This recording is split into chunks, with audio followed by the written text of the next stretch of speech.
¿Quién le teme a Ramos Padilla?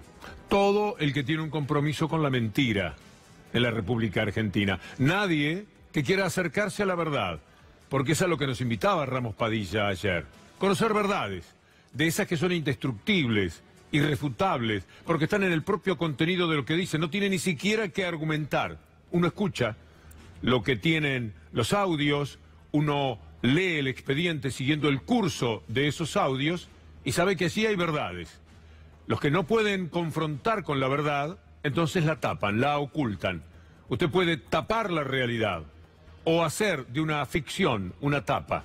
Esta es una frase que yo completo de lo que alguna vez dijo la gente del diario Clarín. Fue atroz, tremendo, antidemocrático el procedimiento de los dos diarios más importantes y de todas las cadenas que los acompañan, en un procedimiento que abochorna a la democracia, a la república, a los lectores, a los telespectadores. Hay que tener muy poca vergüenza de ser tan obvios como fueron en la jornada de ayer. Horas y horas un juez de la Nación que está hablando en el Congreso de la Nación, diciendo cosas de tremenda importancia, que vincula políticos a medios de comunicación, etcétera, y ellos ausentes. Pero no solamente ayer. Mire la tapa de Clarín de hoy. Es mucho más importante el guiño de Macri al campo. Han hecho una revolución. El Banco Central, el Papa, los obispos que le piden que venga. Todas estas noticias fueron más importantes que lo que ocurría ayer en el Congreso de la Nación. Mire el diario La Nación. Pequeñito, en política, D'Alessio en la mira. El juez Ramos Padilla brindó un informe en diputados. Por lo menos lo menciona, un poquitito así, para el diario La Nación. Que no estuvieran allí, que no estuviera gente de la oposición, marca la influencia que tienen estos medios, porque esos políticos que no estaban allí es porque les temen a ellos, porque la conducta la dictan ellos, de ese tipo de políticos.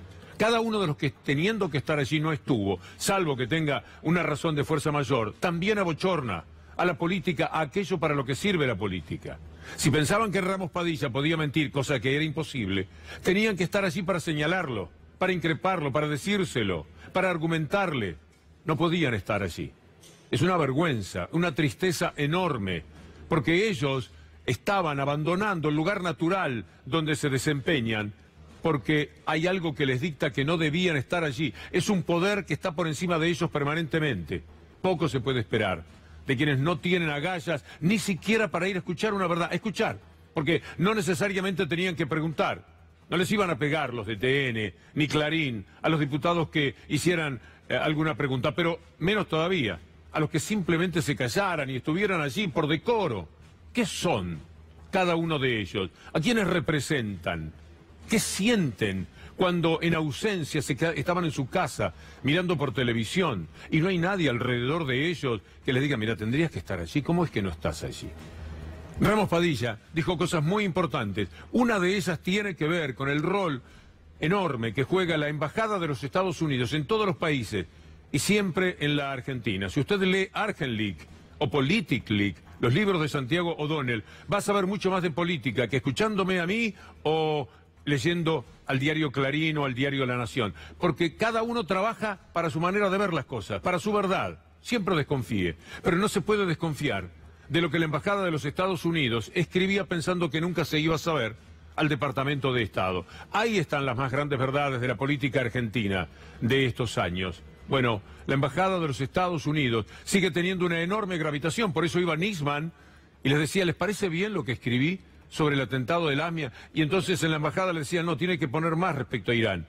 Y Nisman iba, hacía los deberes y se los traía de nuevo, está en el libro, lo cuentan los propios norteamericanos. No hay manera de inventar cuando ellos son los que lo dicen. Por lo tanto, esta aparición de la Embajada de los Estados Unidos en la vida de los argentinos, que uno presume, que uno ve por el cipallismo de los colegas y de los políticos que allí están cada 4 de julio y por poco no se han aprendido el himno norteamericano de memoria, algunos que tienen dificultades para cantar su propio himno. Mire lo que dijo Ramos Padilla sobre la participación de la Embajada de los Estados Unidos. Siempre me preocupó, pero sale publicado y no llama la atención que los jueces y los fiscales vayan a embajadas de otros países, reciban cursos en materia de justicia, sean financiados para cursos en el exterior, y me parece que ese tipo de aclaraciones, quienes recibieron cursos, quienes tienen relaciones con gente de la embajada, me parece que son los trabajos que hay que realizar primero para empezar a darse cuenta que es correcto que los jueces vayan un 24 de marzo a defender el Estado de Derecho. Y lo que no es correcto es que los jueces tengan ninguna clase de relación con miembros de una embajada norteamericana. No es función de los jueces tener ese tipo de relaciones. Es muy correcto, ¿verdad? Usted como ciudadano que siente a su país de una manera especial, acuerda con Ramos Padilla que esto debería ser como él lo dice, y no como se hace normalmente. Pero los Estados Unidos saben cuál es el comportamiento cipayo de ciertos gobiernos. Cuando llegó el embajador nuevo, el señor Edward Prado, dijo sin ningún tipo de problema, sin que se le cayeran los anillos, que venía a colaborar con la justicia en la Argentina. Muchas gracias. La justicia en la Argentina la tienen que practicar los argentinos. Tenemos el destacado de Edward Prado, para que no parezca que yo pesqué una frase suelta por ahí y me equivoco. Edward Prado, el nuevo embajador de Estados Unidos en el país. Podemos trabajar juntos para mejorar el sistema judicial argentino. Además miente el señor Prado, porque todas las veces que los Estados Unidos pudieron colaborar con la justicia argentina, no lo han hecho. Cuando, por ejemplo, pidieron informes sobre las cuentas de varios personajes muy fuertemente cuidados, además, por la embajada, Mañeto y tantos otros, la señora de Noble, que en aquel momento sacaban dinero, y hubo quien, Arbizu, denunció dónde estaban las cuentas, dónde estaban los bancos, el nombre del gerente, las direcciones. Nunca mandaron absolutamente nada. Y en el caso Nisman, todo lo que no se sabe de computadoras, etcétera, de Nisman, es porque le pidieron colaboración a Estados Unidos. Tienen muchas dificultades, se ve, para decirnos la verdad. Miren lo que sucedía mientras ocurría la presentación de Ramos Padilla en el Congreso Nacional. Mire si esto no es un contrasentido. No, este es el tuit de la embajada. Pero está bien, vamos por el tuit. Comenzó el taller para compartir experiencias sobre el combate contra el crimen transnacional y el terrorismo. Participaron nuestro embajador, la ministra de Seguridad Argentina y el procurador general. Un encuentro de intercambios con especialistas. Y ahí está la fotografía. No sé si la podemos hacer un poco más grande. Ahí estaban recibiendo las instrucciones, porque el intercambio, no se imaginará usted que los Estados Unidos quieren escuchar a Patricia Bullrich para llevarse las experiencias de Bullrich. En todo caso, Bullrich les puede enseñar a mentir un poco mejor. Bueno, este intercambio. Mientras Ramos Padilla, ahí está lo que queríamos decirle, mientras Ramos Padilla estaba en el Congreso, la Embajada de Estados Unidos reunía a gente implicada en la investigación. Ahí estaba Bullrich, que es señalada de una manera muy especial, y que ella misma ha dicho que en alguna embajada, a lo mejor, se topó con D'Alessio alguna vez. Sería, por cierto, en la Embajada de Estados Unidos, ¿no? Yo considero que la persona era una persona seria en narcotráfico cuando él me vino a ver al ministerio, que era al principio de la gestión, cuando estábamos armando equipos, lo hubiera tenido en cuenta, ¿no? Ese fue tu único contacto, nunca más. Bueno, a ver, uno puede decir nunca más. Ahora después, si en algún momento en alguna embajada se me acercó, no lo sé. Si en algún momento en alguna embajada se me acercó, no lo sé. Es decir, lo que sé es que es una persona que nunca me generó confianza, que no me pareció nunca una persona seria. Es extraordinario el personaje. Es increíble Bullrich. Mire esta imagen de ella con D'Alessio. Y piensa en lo que acaba de escuchar. Que no le parecía alguien que valiese la pena, que a lo mejor, bueno, no le valía la pena, pero al mismo tiempo decía que no lo conocía para nada. A lo mejor se me acercó alguna vez en alguna embajada, qué sé yo, decía ella.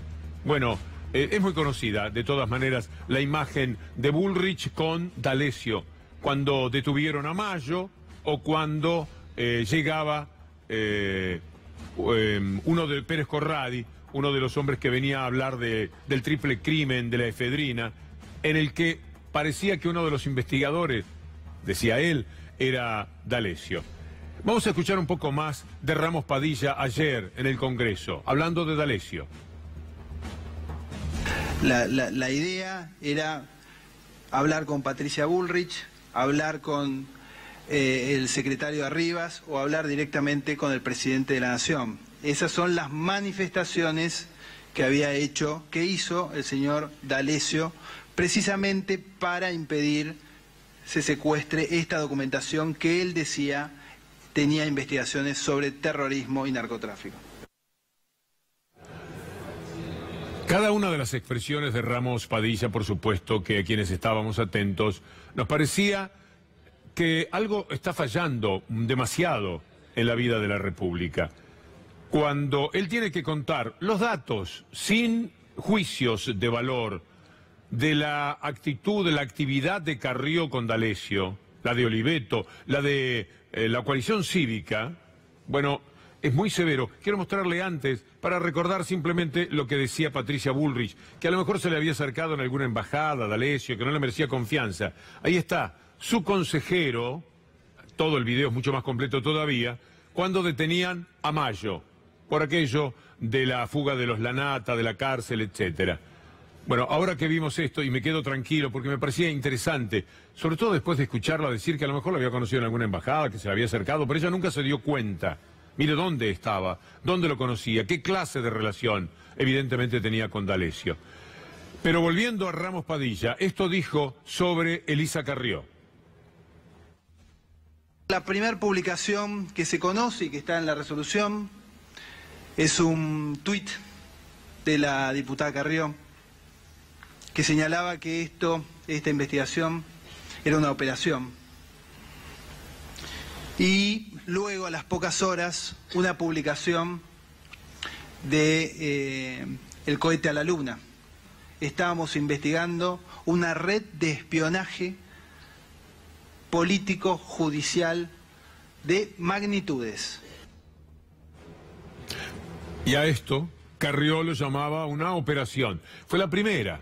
Ella recibe información de alguna manera, sabe que está corriendo algún riesgo y actúa en defensa propia, porque esto es lo que pasó con Carrió, cuando se estaba anunciando que había toda una operación, que la iba a arrastrar a ella también. ¿Ahora es mentira? ¿No es real que D'Alessio se paseaba por el despacho de Oliveto y seguramente por el de ella, como ella misma lo reconoce? ¿Y no es D'Alessio un personaje que está metido en una organización estatal infernal? Entonces no había mentira. ¿Cómo se podía hacer una operación? ¿Cómo podía hacer que D'Alessio se pasara en el Congreso de la Nación, que no quiere informar de cuántas veces estuvo allí, y que esto fuese inventado, que fuera una operación? ¿Cómo se hace una operación de este tipo? No, ella estaba actuando en defensa propia y lo sigue haciendo, muy suelta de cuerpo, protegida por ese periodismo que oculta las verdades y fomenta las mentiras como esta.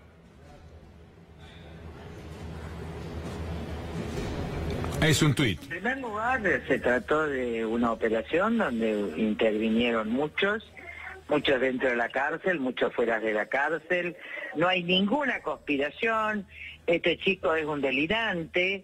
Yo en su momento lo atendí en 2 oportunidades porque la verdad es que nunca nos dio real información, pero era educado, era respetuoso.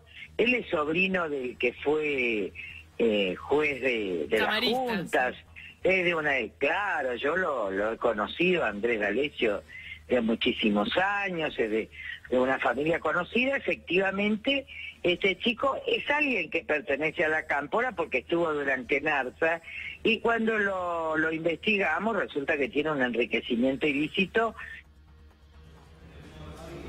El tuit en cuestión que recién aparecía dice: el juez federal de Dolores, Alejo Ramos Padilla, quien responde a la Cámpora, este es el dato que a ella la liberaría de toda su responsabilidad, está haciendo una operación para ensuciar al fiscal Stornelli. Bueno, está colaborando muy bien Carrió con la operación, y Oliveto ni les cuento. Por cierto, y Patricia Bullrich, colaboran todos, el diario Clarín, todos están ayudando muchísimo en esta operación de Ramos Padilla contra Stornelli, porque son ellos los que le suministran todos los datos, son ellos los que están hasta las manos en esta historia. Creo que es interesante lo que dice nuestro colega Eduardo Valdés sobre la participación de Carrió en esta historia. Carrió se nutre de los D'Alessio. ¿Cuántos D'Alessio más tiene Carrió? Carrió, Oliveto, Zubik. ¿Cuánto daño han hecho? Nos van a hablar de cómo extraían personas, porque hoy se han hablado de cosas horribles. Nosotros conocíamos las desapariciones forzosas de personas. El juez mostró que D'Alessio habla con otros de extraer personas, de que alquila un avión de 36 plazas para extraer personas. ¿Qué significa extraer personas?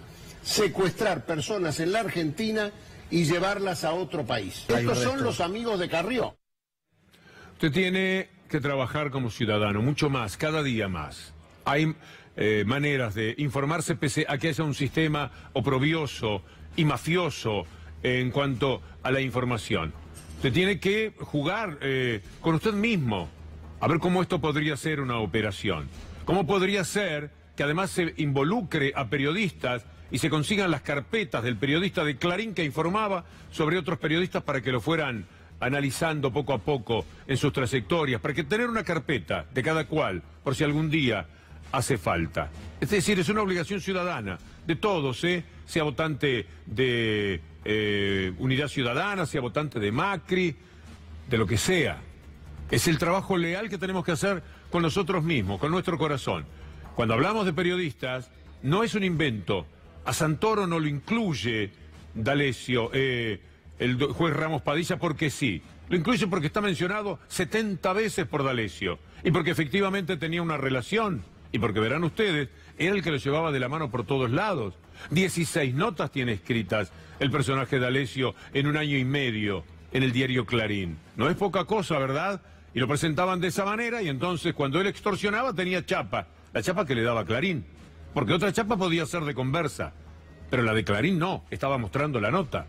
Un experto, un tipo importante internacionalmente, un hombre valiosísimo para la sociedad argentina.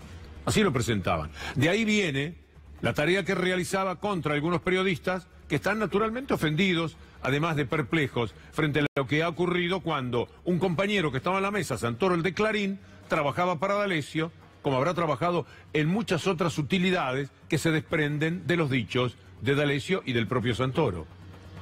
Lo de ayer no lo entendí. La verdad es que no lo entendí, traté de discutir algunos argumentos que daban los diputados que vaciaron la comisión y no sé si me terminaron de convencer. ¿No entendiste que los diputados Cambiemos no hayan ido? No, que no hayan ido, porque en realidad lo que dicen es esto que vos manifestás, que no querían, digamos, hacerle el juego a Ramos Padilla, porque lo que están buscando es voltear la causa a Cuadernos, y acá entonces no importa la gravedad institucional que pueda tener una red de espionaje paraestatal que esté infiltrando periodistas, da lo mismo. Suponiendo que algo esté vinculado a Carlos Stornelli, acá se discutiría el rol de Stornelli, no se está discutiendo la nulidad de toda la causa. Entonces me parece que se está buscando como engañar y plantar una falsa dicotomía, es una causa o la otra. Me solidarizo con Santoro si fue imprudente, sí, pecó de ingenuo y después de 45 años de ser editor de Judiciales de Clarín no se dio cuenta con quién estaba hablando. Pero también estás exponiendo a dos compañeros hablando con un personaje siniestro, dando información privada, personal y mentirosa. ¿Cómo hizo Ramos Padilla, cómo hizo Echeves para montar esta operación? ¿Cómo consiguió convencer a Santoro de que tomara nota de los compañeros que estaban ahí con él en la mesa todas las noches para dárselo a D'Alessio? La verdad es que son unos genios los que armaron esta operación. Usted tiene la obligación de plantearse todos estos temas y dar su propia respuesta. Ni siquiera tiene que pasar por la mía. Vamos a escuchar ahora al doctor Darío Villarroel sobre la impresión que provocaba en el mismo momento en que hablaba Ramos Padilla.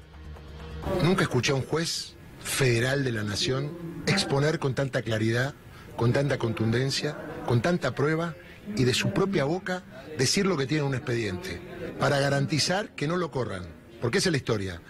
Él va al Congreso, que es un lugar político, para decirle, mire, esto es lo que tengo, sepan lo que quieren hacer conmigo.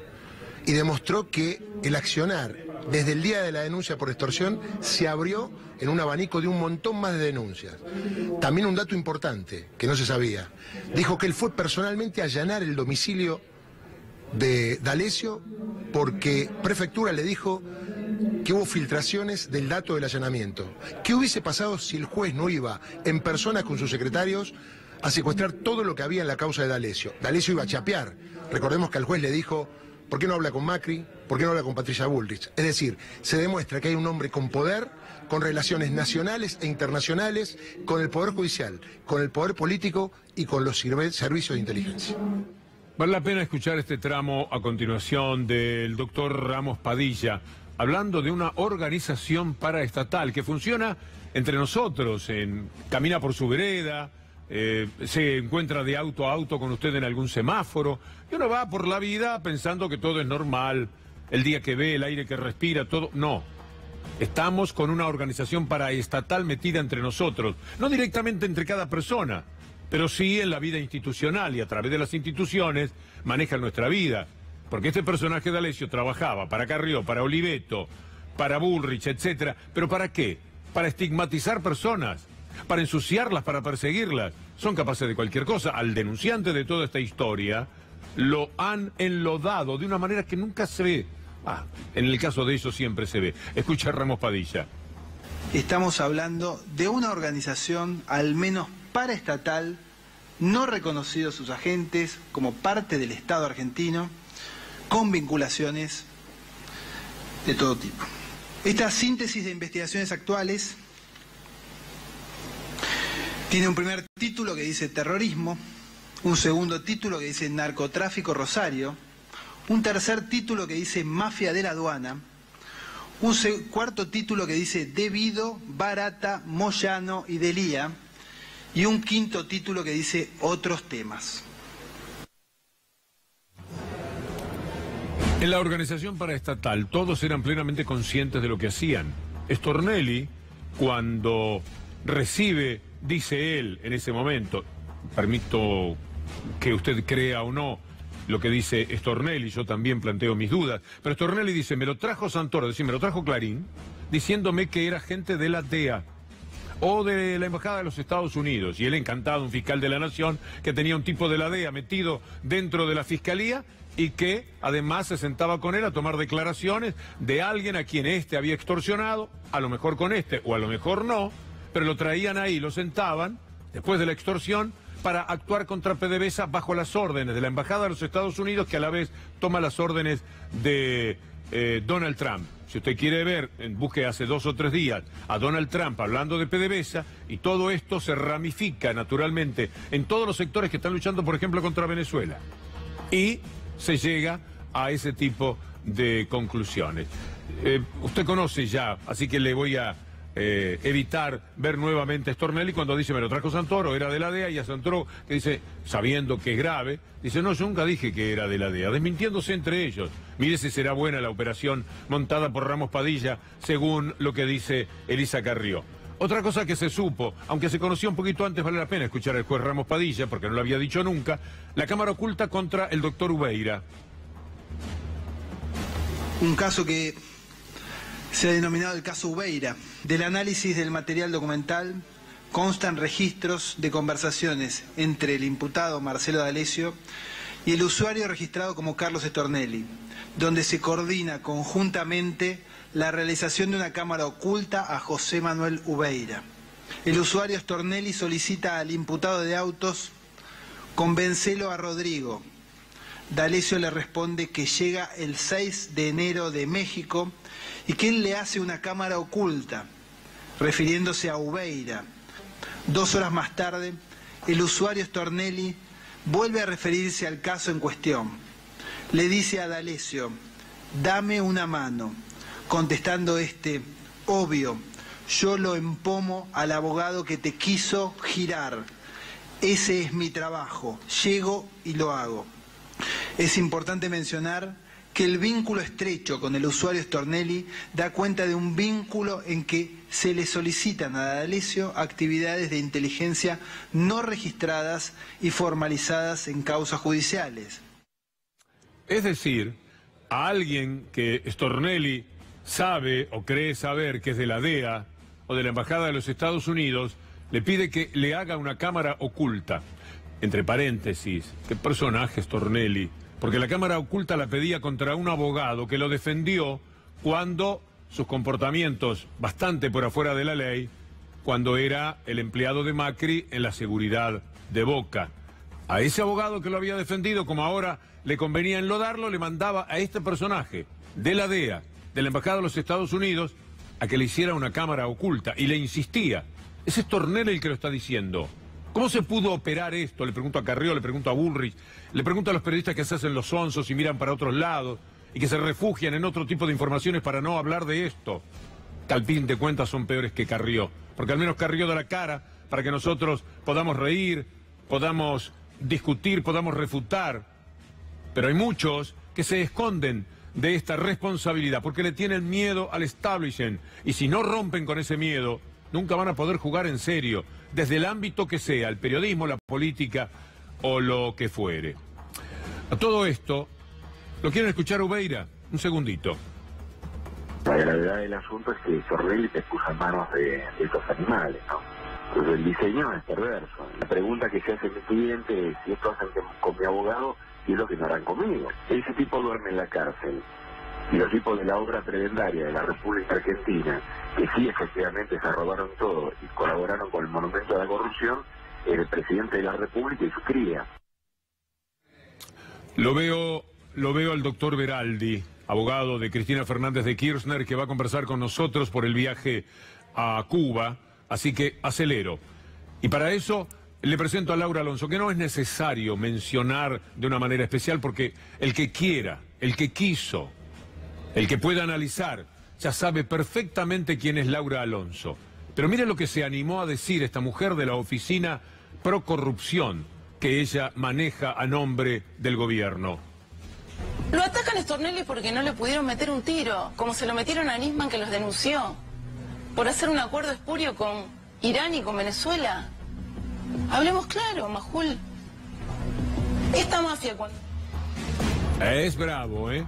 O sea que para no pegarle un tiro, como le pegaron a Nisman, armaron esta historia y Stornelli, sabiendo que había una operación contra él, un día se pone en contacto con un tipo de la DEA o de la Embajada de los Estados Unidos, pide una cámara oculta, hablan de la extorsión a Pedro, se junta con él 3 horas en Pinamar, a 2 mesas de la persona a la que le estaban pidiendo $300.000, y para no pegarle un tiro, como se hizo con Nisman, por supuesto, un dato absolutamente falso, pero todo lo que dice esta señora es falso, hacen este montaje, toda esta operación que terminó ayer en el Congreso de la Nación, y a la que Clarín y La Nación dice esto es una opereta, nosotros no nos vamos a prestar para esto y vamos a ignorar la información.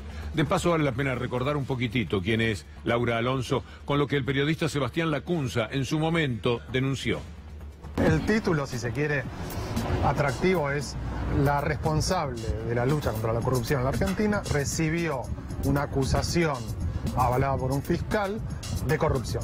Fue imputada por el fiscal Stornelli y ahora la causa la instruye el juez Casanello. La irregularidad específica de Laura Alonso es, primero, contratar a una consultora por una tarea habitualmente no necesaria. Luego, a una consultora vinculada al PRO, porque las tareas que había desarrollado anteriormente eran vinculadas a Federico Pinedo y el PRO específicamente. Luego, la consultora ofrecía lobby para empresas, estando en el Estado, en el corazón de la Oficina Anticorrupción, que tiene que justamente velar para la división de intereses privados y públicos. La consultora ofrece la...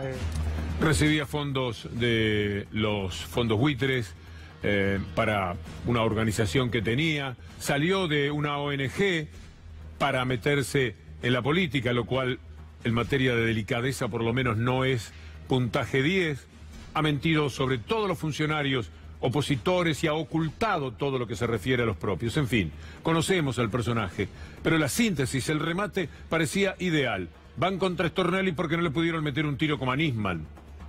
Van contra Stornelli los que quieran ir contra Stornelli, los que en su capacidad para argumentar, después de lo que ve, después de lo que escuchar a Ramos Padilla, dice, este hombre es inocente, este hombre no tiene nada que ver con nada. O dicen, este hombre es incalificable para ser un fiscal de la República, que tanto daño ha hecho, que tanto preso político tiene, que tanto ha permitido la extorsión de compañeros de él o la propia.